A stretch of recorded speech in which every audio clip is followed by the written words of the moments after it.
Wie sieht es denn als nächstes bei den Influencer-Profilen aus? Was brauchen wir da?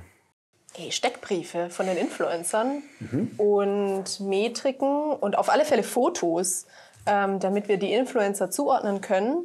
Frage ist, müssen wir die Fotos unkenntlich machen? Und die Frage ist, ob alle auch ein Foto haben von den Influencer-Profilen oder von den Influencern. Kann ja auch sein, dass die überhaupt gar kein Foto am Start haben. Robin hat in seinem Kopf gerade einen Edge Case konstruiert. Einen theoretisch möglichen Fall, der eintreten kann, der aber nicht dem gewünschten Verlauf entspricht.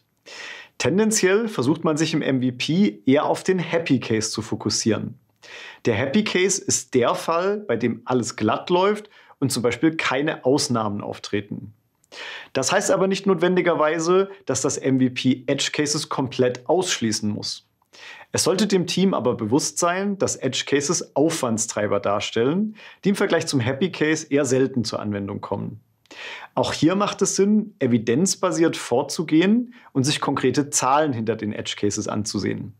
Wie viele NutzerInnen betrifft das denn wirklich? In wie viel Prozent der Fälle würden wir eventuell Geschäft verlieren?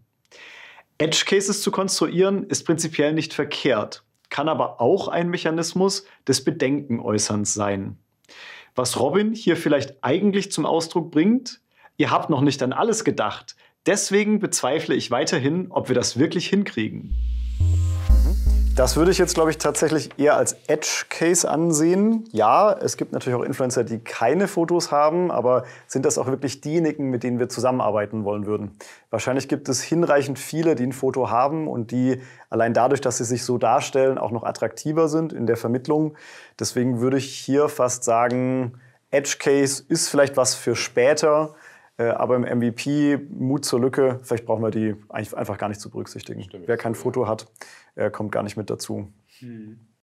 Jetzt nochmal zu den Metriken. Wie wollen wir das machen? Also stellen wir einen Data Scientist dafür ein, der für uns die Daten auch durchanalysiert? Oder wie stellen wir uns das vor? Naja, einen Data Scientist stellen wir jetzt nicht ein. Da sind die Ressourcen, glaube ich, schon erschöpft. Aber die Metriken sind durchaus relevant, damit wir einfach Klarheit bekommen im Datendschungel. Ja.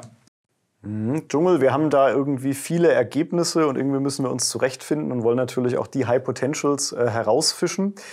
Sind die Metriken aber auch schon ultimativ kritisch für das MVP, also um zu testen, ob das Business Model an sich funktioniert?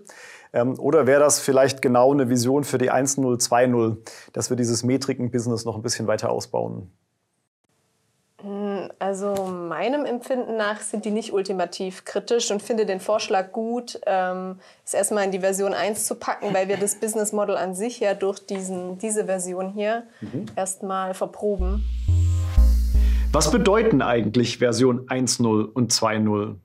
Nun, das sind die nächsten Inkremente, also Ausbaustufen oder Releases nach dem MVP. Durch das MVP wollen wir testen und lernen, doch wie geht es danach weiter?